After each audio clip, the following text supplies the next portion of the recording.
할렐루야. 네, 오늘 말씀은요, 하나님과의 사귐으로 인한 변화라는 제목으로 말씀을 전하겠습니다. 요한 1서는요, 하나님과의 사귐에 관한 말씀입니다. 전체 주제가.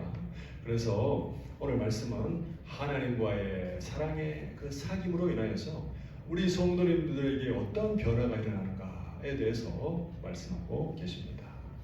여러분, 부부가 오래오래 같이 살면 부부가 서로 닮아간다라는 말이 있죠. 부부가 서로 왜 닮아갈까요? 서로 같은 공간에서 같은 음식을 먹으며 같이 희로애락을 나누고 또 같이 생각과 감정을 공유하다 보니까 시간이 지나면 부부가 조금씩 닮아가게 되는 겁니다. 우리가 친구들과의 교제에서도 마찬가지죠. 친구도 정말 내 사랑하는 우정이 있는 그런 친구와 오래 교제하고 사귀다 보면 그러면 그 친구의 생각과 내 생각이 비슷해지고 또 친구의 결정과 또 행동과 이런 것들이 나와 비슷해지는 거예요. 그래서 서로 간에 영향을 주고받는 겁니다. 그래서 우리 부모님들이 우리 자녀들을 키울 때 늘 우리가 우리 자녀들을 위해서 하시는 말씀 뭐예요? 나쁜 친구 사귀지 마라. 그런 말씀하시죠. 나쁜 친구 사귀면 내 자녀가 스포일 될까 봐, 변화될까 봐 나쁘게. 그렇습니다. 그래서 오늘 이 요한복음에서는, 오늘 말씀에서는 우리가 하나님과 예수님의 은혜로 말미암아 하나님과 사랑의 사귐을 가지는 이러한 관계 속에서 하나님과 사랑으로 사귀는, 내가 하나님이 우리를 사랑하시고 우리가 하나님을 사랑하는 이러한 관계 속에 있으면요, 우리가 어떻게 된다는 거예요? 하나님을 닮아가게 되고 예수님을 닮아가게 된다. 예수님과 하나님을 닮아가는 그 과정 속에 우리의 많은 모습이 변화된다는 것이 그 의미가 담겨져 있는 거예요. 우리의 삶이 되는데 우리의 삶이 변화되기 이전에 제일 먼저 뭐가 변화되냐면 우리의 마음이 먼저 변화되는 겁니다. 마음이 변화되고 우리의 행동이 변화되고 우리의 삶이 변화가 되는, 긍정적인 변화가 일어나게 되는 겁니다. 그래서 오늘 이 말씀을 통하여서 우리가 하나님과의 사랑의 사귐 속에서 우리의 마음에 어떤 변화가 일어나는가 우리가 살펴보고, 저와 여러분 우리의 마음이 정말 하나님 기뻐하시는 마음으로 변화되고 그리하여 우리의 행동이 변화되고 그리고 우리의 삶이 변화되어서 하나님을 기쁘시게 해드리고 하나님의 은혜와 사랑을 받아 누리며 기쁨과 감사함으로 행복한 신앙생활을 하시는 우리 모두가 되시기를 간절히 축원합니다. 자, 하나님과의 이 사랑의 사귐으로 인해서 우리의 마음의 첫 번째 변화되는 것은 뭐냐면, 첫 번째는 하나님의 자녀답게 살고 싶다는 마음으로 변화되는 거예요.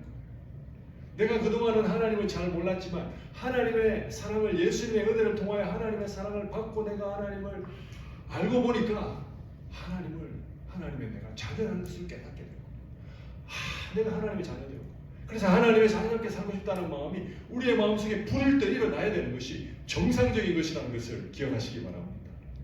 오늘 본문 1절 같이 한번 하나님 말씀 받겠습니다. 시작. 보라, 아버지께서 어떠한 사랑을 우리에게 베푸사 하나님의 자녀라 일컬음을 받게 하셨는가. 우리가 그러하도다. 그러므로 세상이 우리를 알지 못하면 그를 알지 못함이라. 아멘. 지금 보라라고 하면서 지금 요한 사도가 감탄하고 있는 거예요. 보라, 우리 하나님의 자녀들이여 보라. 이 얼마나 놀라운 사실인가. 보라, 아버지 하나님께서 어떠한 사랑을 우리에게 베푸셨느냐면 우리가 말할 수 없고 측량할 수 없는 어마어마한 사랑을 우리에게 베풀어 주셨다. 이 어마어마한 사랑을 베풀어 주셨는데 그 사랑이 뭐냐? 그 사랑으로 인하여서 하나님 우리를 자녀라 일컬어 주셨다는 것입니다. 여러분, 우리는 하나님의 자녀될 자격이 우리의 공로와 우리의 행위를 통해 있습니까? 없습니까? 우리 전혀 하나님의 빛 대신 하나님, 완전하게 의로우시고 완전하게 거룩하신 하나님의 자녀가 될 수 있는 자격은 1도 없는 사람들, 하나님 근처에 갈 수도 없는 사람들입니다. 그런데 하나님이 예수 그리스도 안에서 하나님의 은혜를, 사랑을 베풀어 주셨기 때문에, 십자가의 사랑을 베풀어 주셨기 때문에 우리가 하나님의 자녀가 될 수 있게 된 것이죠. 그래서 우리가 하나님의 자녀가 되었다는 사실을 생각할수록 어떻게 이런 일이 일어났을까? 야, 나 같은 사람을 어떻게 하나님이 자기 자녀로 삼아 주셨을까? 놀랍고 엄청난 사건이 아닐 수 없는 거예요. 그래서 하나님이 우리를 자녀라 일컬었다는 말씀은요, 너는 나의 자녀다 라고 선언해 주시고, 이제부터 내가 너를 내 자녀라고 부를 것이다 라고 말씀하시는 거예요. 그래서 오늘 본문 1절에 보면 우리가 그러하도다 이 말씀은 그렇기 때문에 우리가 하나님의 친자녀가 되었다 이 말씀이에요. 하나님의 친자녀가 되었어요. 우리 사단 마귀의 종로로 타다가 예수님의 보혈을 말미암아 하나님 자녀로 입양되었지만 하나님께서 너는 내가 입양한 내 양자가 아니고 너는 나의 친자다. 너는 내가 내 뱃속으로 내가 아파서 배 아파서 낳은 나의 친자다 이 말씀인 거예요. 넌 내 친자식이다. 얼마나 감사합니까? 그렇기 때문에 우리가 이 사실을 깨달으면 내가 정말 하나님의 자녀구나. 내가 이렇게 하나님의 자녀가 되었으니 하나님 자녀답게 살아야지. 이런 마음이 저절로 생겨나야 되는 것입니다. 그래서 하나님께서 하나님의 자녀에게 주시는 특권이 뭐냐면 오늘 본문 2절에 보면요. 예수님의 피로 하나님의 자녀된 자에게 어떤 은혜를 주시냐면 2절 하나님 말씀 맞습니다. 시작. 사랑하는 자들아 우리가 지금은 하나님의 자녀라. 장래에 어떻게 될지는 아직 나타나지 아니하였으나 그가 나타나시면 우리가 그와 같은 줄을 아는 것은 그의 참모습 그대로 볼 것이기 때문이니. 우리는 지금 하나님의 자녀인데 장래에 어떻게 될지는 아직 나타나지 않았다 이 말씀은 예수님 재림하실 때 예수님 다시 오실 때 우리가 아직 부활의 몸을 입지는 않았지만 이런 뜻이에요. 아직 우리가 부활의 몸을 입지는 않았지만 예수님이 나타나시면 예수님 재림하시면 우리가 예수님과 같은 줄을 안다는 거예요. 우리가 예수님처럼 부활의 몸을 입게 된다는 겁니다. 여러분 기대되지 않습니까? 여러분 저는요 거울을 볼 때마다 좀 마음에 안타까움이 있어요. 하나님 좀 더 잘생기게 만들어 주시지. 하나님 눈도 좀 이렇게 만들어 주시고 코도 좀 이렇게 입도 좀 이렇게 좀 볼의 윤곽도 좀 이렇게 만들어 주셨으면 얼마나 더 멋있었을까. 이런 마음이 가끔씩 들 때가 있어요. 여러분 저만 그렇지 않지 않습니까? 여러분도 거울 보시면서 그런 생각 하지 않습니까? 그리고 우리가 세월이 지나면 지날수록 얼굴에 주름살이 한 줄씩 두 줄씩 더 늘어가면서 야 내가 세월이 갈수록 내가 이렇게 모습이 변하는구나. 안타깝잖아요. 그런데 여러분 이러한 안타까움은 하나님께서 싹 날려버리시는 거예요. 우리가 하나님의 자녀이기 때문에 예수님 재림하시는 날 우리가 예수님처럼 영광스러운 모습으로 변화시켜 주신다는 겁니다. 왜? 하나님의 자녀이기 때문에. 하나님의 자녀로서 우리의 맏형이시오 맏오라버니 되신 하나님 자녀들 중에 첫째이신 예수님을 하나님께서 부활시키셨잖아요. 그 몸이 어떤 몸일까요? 예수님의 몸은 지극히 아름다우신 몸입니다. 지극히 아름다운. 그 아름다운 몸은 영원히 간직하는 몸입니다.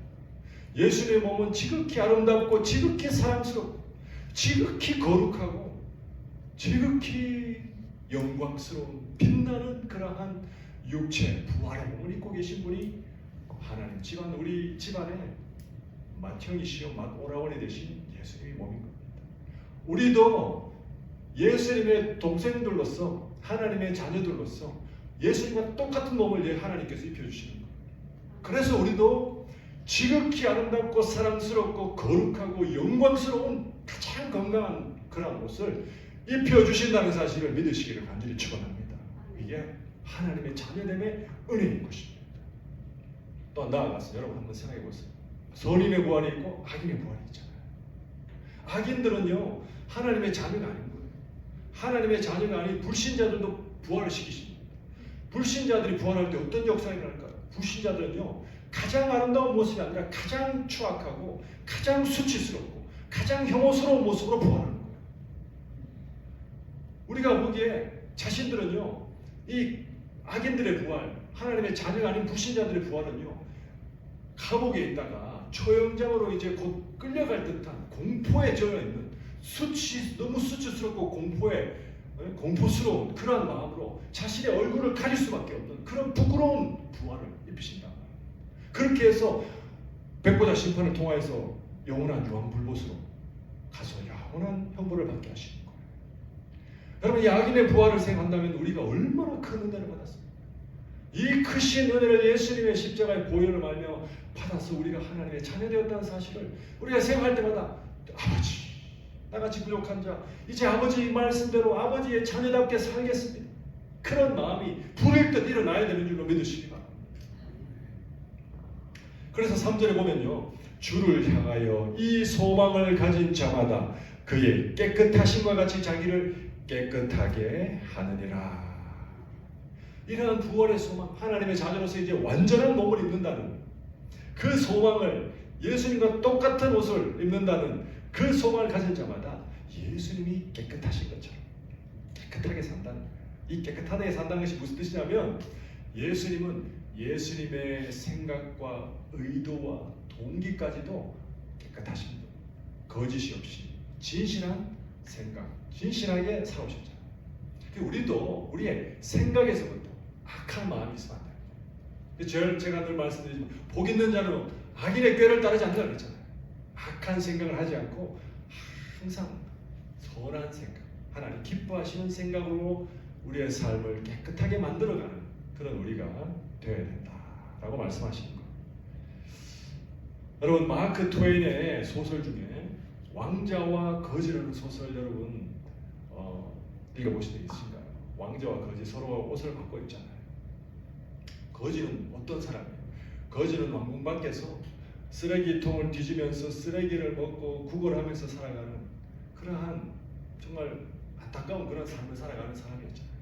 근데 그 거지가 어떻게 해서 왕자가 되었습니까? 어떻게 해서 왕자가 되었냐면 왕자의 옷을 입었기 때문에 왕자가 된 거예요. 이제 소설이 기억나십니까? 왕궁에 들어가서 왕자와 거지가 옷을 바꿔 입잖아요. 그래서 거지가 왕자의 옷을 입었기 때문에 왕자가 된 겁니다. 그리고 이 왕자가 된 거지, 이 거지는요, 원래 거지였지만 왕자가 되었잖아요. 왕자가 되었는데 왕궁의 법도를 몰라. 그러니까 좌충우돌을 하는 거예요. 그래서 세숫대에 이 손을 씻어야 되는 물을 마시기도 하고, 이 국세라는 게 얼마나 소중한 그 도장입니까? 이 옥새를 호두를 까먹는 데 있어 깨어 먹기도 하고, 그런 일들이 일어나는 거예요. 왕궁의 법도를 모르니까. 그런데 옷을 입었어요. 왕자의 옷을 입었어요. 그러니까 아버지가 이 왕자를 사랑하는 겁니다. 처음에 왕궁의 법도를 몰랐지만 아버지의 사랑을 받으니까 이 왕자가 소수의 변화되는 거예요. 아버지 그 은혜를 생각하고 사랑을 생각하면서 내가 왕자답게 살아야지. 그러면서 나중에는요, 이 거지가 진짜 왕자처럼 변해가는 거예요. 여러분, 우리의 인생도 마찬가지입니다. 우리도 마찬가지예요. 여러분, 우리도요, 영적으로는 하나님 나라 밖에 있었던 정말 죄 가운데 뒹굴던 추악한 우리의 영적인 모습 가운데 있었지만, 그런데 우리가 어떻게 하나님의 자녀가 되었어요? 어떻게 하나님의 자녀가 되었습니까? 제가 옷 얘기 했잖아요. 옷 얘기. 옷을 입어야 되는 거예요. 누구의 옷? 하나님 자녀 예수 그리스도의 옷을 입어야 되는 겁니다. 예수님의 의의 옷을 우리가 다 입었기 때문에 우리가 아버지의 자녀가 된 줄로 믿으시기 바랍니다. 예수님의 옷, 의의 옷을 입었기 때문에 우리의 신분이 바뀌었어요. 아버지의 자녀로. 그런데 우리의 삶을 돌아보면 아직도 과거에 왕궁 밖에서 살았던 모습들이 아직도 남아있어요.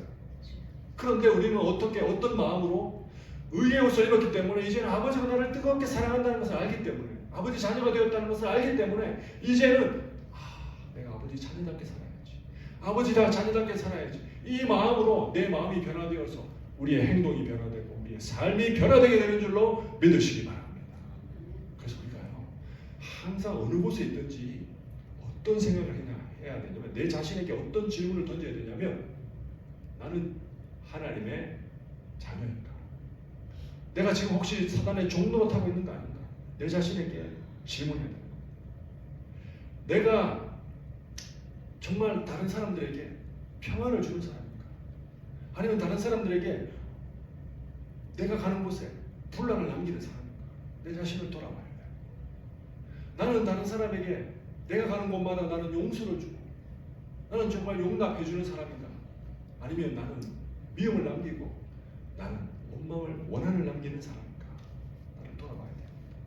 나는 다른 사람들에게 내가 가는 곳마다 기쁨을 주고 사랑을 주는 사람인가? 아니면 좌절과 증오를 남기는 사람인가? 나 자신을 돌아봐야 돼. 어떤 사람은요, 가는 곳마다 항상 가는 곳을 엉망으로 만드는 사람이 있습니다. 메스업 시키는 사람이 있습니다. 분쟁을 일으키고 분란을 만들고 미움을 남겨두는 그런 사람이 있어요. 그런데 여러분, 우리가 하나님과의 사랑의 사귐이 깊어지면 깊어질수록, 내가 아버지의 자녀라는 사실을 깨달으면 깨달을수록, 여러분, 우리는 가는 곳마다 사랑을 주고 기쁨을 남기고 평안을 남기는 그런 하나님의 자녀다운 삶을 살아가는 줄로 믿으시기 바랍니다. 그래서 우리가 하나님의 자녀로서 살고 싶다는 그 마음을 항상 간직하기를 간절히 축원합니다. 두 번째로, 하나님과의 이 사랑의 사귐으로 인해서 우리의 마음은 또 어떻게 변화되냐면, 두 번째는 하나님의 자녀답게 죄를 자꾸 멀리하고 싶은 마음이 생기는 거예요. 아멘입니까? 죄를 자꾸 가깝게 하고 싶은 마음이 생기는 사람은 하나님의 자녀가 아닌 거예요. 그는 사랑의 종로로 사는 사람이죠. 하나님의 자녀라면 내가 아버지 자녀답게 살고 싶은데 그 중에 제가 제일 먼저 해야 되는, 아버지 싫어하는 것부터 내가 안 해야 되겠다. 아버지 좋아하는 것도 해야 되겠지만 아버지가 싫어하시는 범죄하는 것, 불순종하는 것 내가 안 해야 되겠다. 이런 죄를 멀리하고 싶은 마음이 우리 마음속에 털 불리듯이 일어나야 되는 것입니다. 오늘 보면 6절에 보시면 우리 다 같이 한번 하나님 말씀 받겠습니다. 시작. 그 안에 거하는 자마다 범죄하지 아니하나니 범죄하는 자마다 그를 보지도 못하였고 그를 알지도 못하였느니라. 아멘. 그 안에 거하는 자마다 예수 그리스도의 은혜로 말미암아 하나님과 사랑의 교제를 나누는 사람, 하나님의 사랑을 받고 내가 하나님을 사랑하는 그 사람은 범죄하지 않는다 그랬어요. 여러분들 요한일서 1장에서는 또 범죄하지 않는다고 하는 사람들마다 거짓말하는 사람이라고 그랬잖아요. 그건 무슨 뜻입니까? 범죄하지 않는다 그러고 앞에서 범죄한다 그러고.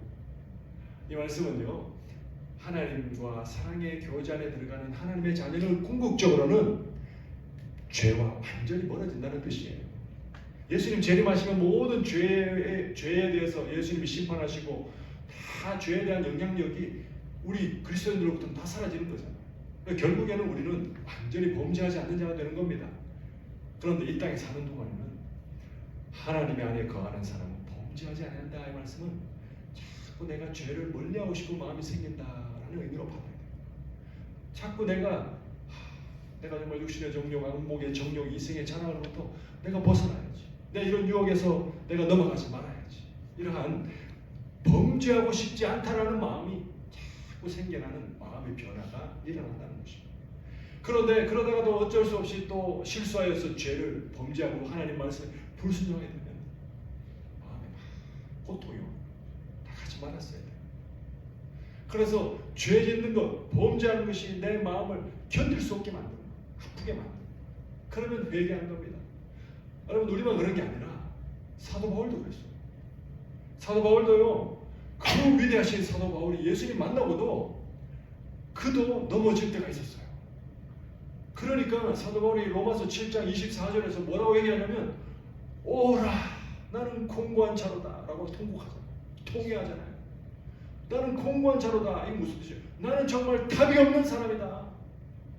나는 정말 하나님 말씀대로 살고 싶지만 나는 정말 넘어져서 하나님 마음을 아프게 하는 사람이다. 이런 뜻이에요.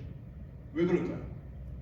로마서 7장 22절 23절을 보면요, 우리에게는요, 우리 육체를 지배하는 법이 두 가지가 있어요. 하나님 자녀를 지배하는 법이 두 가지가 있어요. 우리의 심령, 우리의 영혼을 지배하는 법이 무슨 법인가요? 로마서 7장 22절에 하나님의 법이 우리의 심령을, 우리의 영혼을 지배한다고 했어요. 하나님의 법은 우리의 영혼, 우리의 마음을 지배하고 우리의 지체, 우리의 육체는 죄의 법이 다스린다고 말씀하십니다. 다른 말로 하면 우리의 심령은 로마서 8장 2절에 생명의 성령의 법이 다스리고 우리의 육체는 죄와 사망의 법이 다스린다. 그렇기 때문에요, 우리 한 몸 안에서 죄의 법과 하나님의 법이 싸우는 거예요. 부딪히는 거예요. 내 마음은 하나님의 자녀로서 죄를 멀리하고 싶은데 내 육체는 때로는 연약해서 죄의 법대로 살고 싶은 마음이 생기는 거예요. 사단 마귀가 유혹하면 그렇게 넘어가고 싶은 거예요. 그러다가 내 마음, 내 몸에 있는 죄의 법이 하나님의 법을 이기면 범죄하게 되는 거예요. 그렇기 때문에 사도 바울도 죄의 법이 하나님의 법을 이기는 때가 있기 때문에 오라 나는 공고한 자다. 나는 답이 없는, 나는 이런 곤란한 자다. 이 사망의 몸에서 누가 나를 건져내랴. 그렇기 때문에 예수님께로 가야 된다 라고 말씀하십니다. 사랑하는 성도님들, 9절에 보면 9절도 마찬가지 그 말씀을 하고 계세요. 자, 9절에 보시면요. 하나님께로부터 난 자마다 죄를 짓지 아니하나니. 똑같은 말씀. 하나님께로 난 자가 어떤 자예요? 하나님께로부터 태어난 자. 이 말씀은요. 성령으로 말미암아 거듭난 자를 말하는 거예요. 우리가 성령님이 우리 안에 내주하셔서 우리 영혼을 새롭게 태어나게 하시잖아요. 이게 바로 하나님 안에서 거듭난 자입니다. 성령으로 말미암아 거듭난 자는 범죄하지 않는 죄를 짓지 아니했는데 그 이유는 뭐냐면 이는 하나님의 씨가 우리 속에 거합니다. 하나님의 씨가 뭘까요? 하나님의 씨는요. 성령께서 하나님의 본성을 가지고 계신 성령님께서 우리 안에 오셔서 하나님의 본성이 뭐예요? 하나님의 거룩하심, 하나님의 선하심, 하나님의 의로우심을 우리의 심령 속에 심어주십니다. 그래서 우리가 점점 죄를 멀리하고 싶고 죄를 지으면 통회하고 자복하고 회개할 수밖에 없는 그러한 심령, 그러한 하나님의 자녀의 삶이 되는 것입니다. 아멘입니까? 이해하셨습니까? 예. 여러분 초신자들 중에서 정말 예수님을 그동안 몰랐다가 이제 예수님을 처음 영접하시는 분들이 이런 말씀을 하세요. 아니 예수님 믿으니까 예수님 믿으면 복 받는다고 해서 집안 잘 된다고 해서 예수님 믿었는데 아니 예수님 믿고 나니까 하지 말라는 게 너무 많아요. 힘들어 죽겠어요. 이런 말씀하는 분이 가끔 계셔요. 초신자분 그런 말씀하실 수 있어요. 그런데 하나님과의 이 사랑의 사귐의 관계가 깊어지고 내가 하나님의 자녀라는 사실을 깊이 깨닫고 나면요. 하나님께서 하지 말라고 해서 안 하는 게 아닙니다. 우리가. 그게 아니라 안 하고 싶기 때문에 죄를 자꾸 멀리하고 하나님 자녀답게 살고 싶기 때문에 자꾸 죄를 멀리하고 하지 말라는 거 자연스럽게 하기 싫어지게 됩니다. 아버지를 기쁘시게 해드리기 위해서. 찰리 채플린 아십니까? 이 찰리 채플린이 머리도 식힐 겸 해서 이제 시골을 여행하고 있었어요. 시골을 여행하다가 이제 어느 시골 마을에 들어갔는데 거기서 뭘 하고 있었냐면 찰리 채플린 흉내내기 콘테스트를 하고 있었다. 그래서 누가 찰리 채플린처럼 그 특유의 몸짓과 그 행동과 말투 이런 연기들을 누가 잘하나 대회를 하고 있었다. 그래서 찰리 채플린이 너무 관심이 있어서 이렇게 보니까 너무 재밌는 거예요.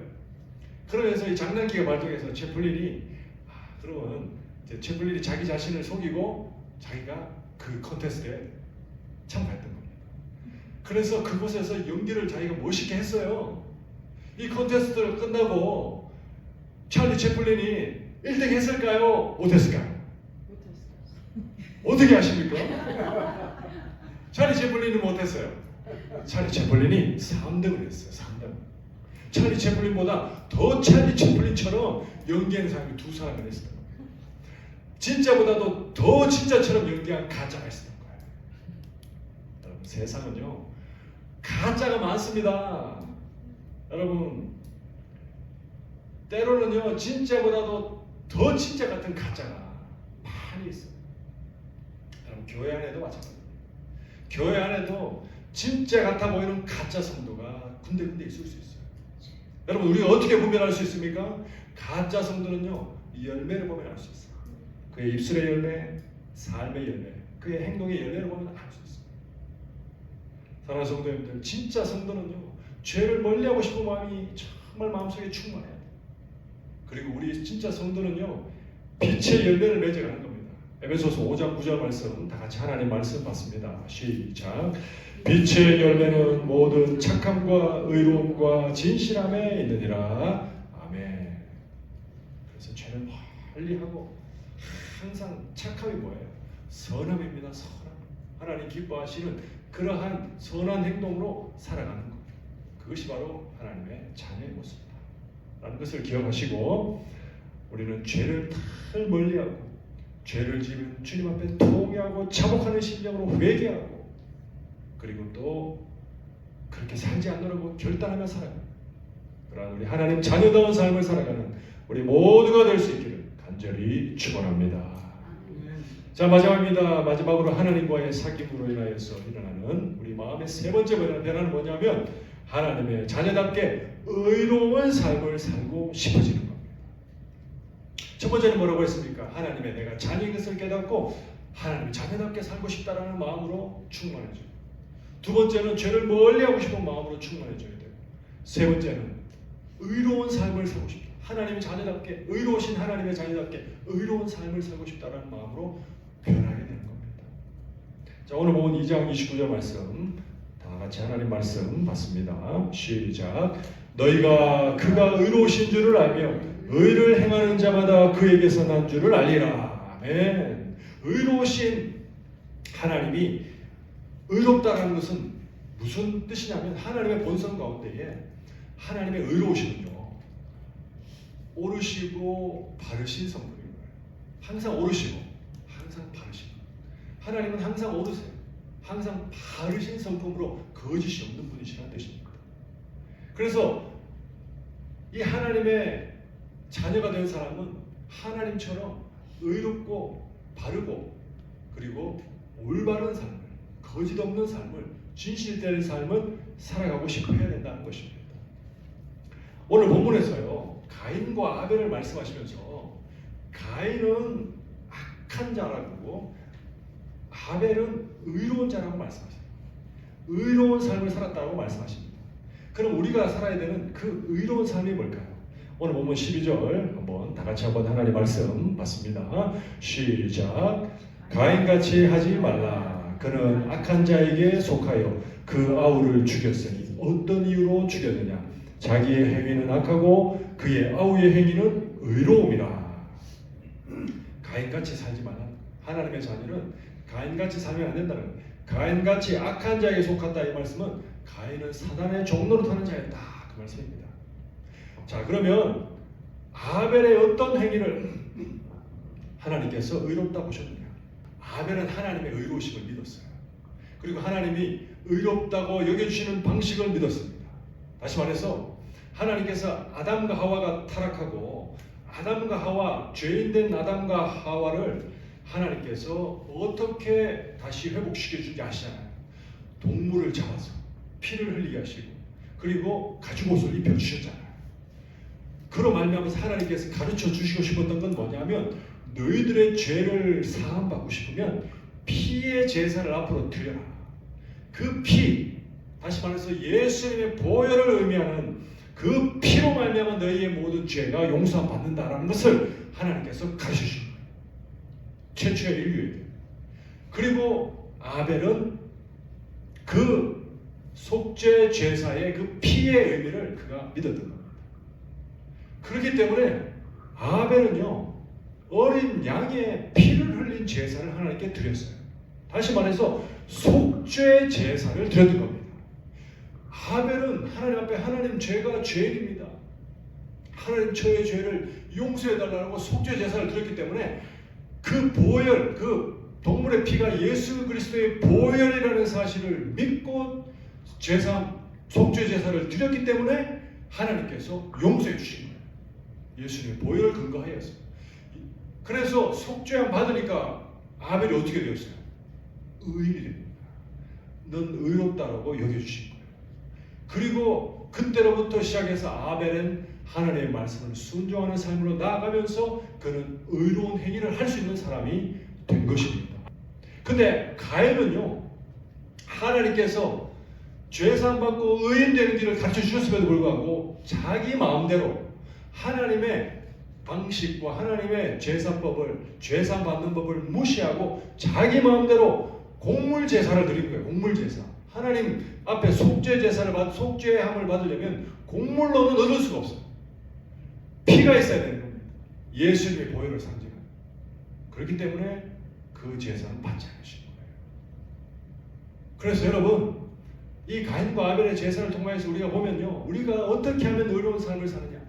하나님의 자녀로서 예수 그리스도의 보혈로 말미암아 우리가 죄사함을 다 받았다는 사실을 믿고, 그로 말미암아 내가 하나님의 의로운 자녀가 되었다는 사실을 믿고 이제 의로우신 하나님 말씀대로 살아가는 것, 그것이 바로 의로운 삶을 살아가는 것이라는 사실을 기억하시기 바랍니다. 황수관 박사님 아시죠? 신바람 건강학. 그래서 황수관 박사님이 신바람 건강학을 전파하면서 박사님이 뭐라고 말씀하시냐면, 건강하게 살기 위해서는 좋은 음식을 먹어야 됩니다. 그런데 좋은 음식을 먹는 것보다 더 중요한 것은 이 좋은 음식을 마련하기 위해서, 준비하기 위해서 벌어들인 재물이 의로워야 된다는 거예요. 재물이 깨끗해야 된다는 겁니다. 황수환 박사님 그렇게 말씀하셨어요. 의로운 재물로 벌어들인, 의롭게 벌어들인 재물로서 먹는 음식으로 먹어야 몸에 건강하지, 의롭지 못한 재물, 부정직하고 또 부도덕하게 벌어들인 재물로 음식을 먹으면 몸에 해가 된다는 거예요. 그래서 부도덕하고 하나님 기뻐하시지 않는 방법으로 벌어들인 재물로 아무리 맛있는 음식을 먹어도, 그러니까 어떤 방법인가, 뭐 도둑질한다거나 다른 사람 사기친다거나 돈을 뺏어서 또는 뭐 하나님 기뻐하시지 않는 그러한 방법과 직업을 통해서 벌어들인 그러한 돈으로 아무리 맛있는 음식을 먹어도 몸에 독이 되고, 심지어는요 그러한 돈으로 자녀를 키우면 자녀들은 사기꾼이 된다고 황수환 박사님이 말씀하셨어요. 잠언서 20장 17절 다 같이 하나님 말씀 받습니다. 시작. 속이고 취한 음식물은 사람에게 맛이 좋은 듯하나 후에는 그의 입에 모래가 가득하게 되리라. 여러분, 속이고 취한 음식물이 뭐예요? 하나님 기뻐하시지 않는 부도덕하고 부정직하고 그러한 방법으로 벌어들인 음식, 그 돈을 가지고 마련한 음식물은요, 아무리 맛있다 하더라도 나중에는 그 입에 모래가 가득하게 된 것처럼 된다. 이 말씀은요, 건강에 좋지 않고 고통을 준다는 거예요. 고통을. 그래서 우리 그리스도인들은, 하나님의 자녀들 어떻게 살아야 됩니까? 우리는요 정말 하나님 기뻐하시는 방법대로 살아야 됩니다. 하나님께서 하나님 말씀에 위반되는 그러한 직업을 가져서도 안 되고, 정말 하나님 기뻐하시고 하나님 뜻에 맞는 그러한 행실을 통하여서 정말 정직하고 깨끗하게 땀 흘려서 우리가 재물을 얻고, 그 얻은 재물을 가지고 정말 김치 한 사발, 밥 한 그릇 그렇게만 먹는다 할지라도 그 음식은 우리에게 약이 된다라는 것을 기억하시기 바랍니다. 그래서 우리 그리스도인들은 재물을 버는 데 있어서도 항상 하나님 기뻐하시는 방법으로 벌어야 된다는 것을 기억하시기 바랍니다. 이제 말씀을 정리하겠습니다. 그러므로 하나님과의 이 사랑의 사귐으로 인해서 우리의 마음에 일어나는 변화는, 첫째 뭡니까? 하나님의 자녀답게 살고 싶다는 마음이 있어야 되는 겁니다. 변화되어야 되는 겁니다. 두 번째는 뭡니까? 죄를 멀리하고 싶은 마음으로 충만해야 되고, 세 번째는 하나님의 뜻대로 의롭게 살고 싶은 마음으로 우리의 마음이 변화되고, 그 마음들이 충만하여서 행동으로 나타나고 우리의 삶이 변화되어서 하나님과 사귐 속에서 우리가 정말 하나님의 사랑을 받아 누리고, 그리고 하나님을 기쁘시게 해드리며 우리의 신앙생활 날마다 감사와 기쁨과 평안이 충만하여서 행복한 그리스도인의 삶을 살아가시는 우리 모두가 될 수 있기를 간절히 축원합니다.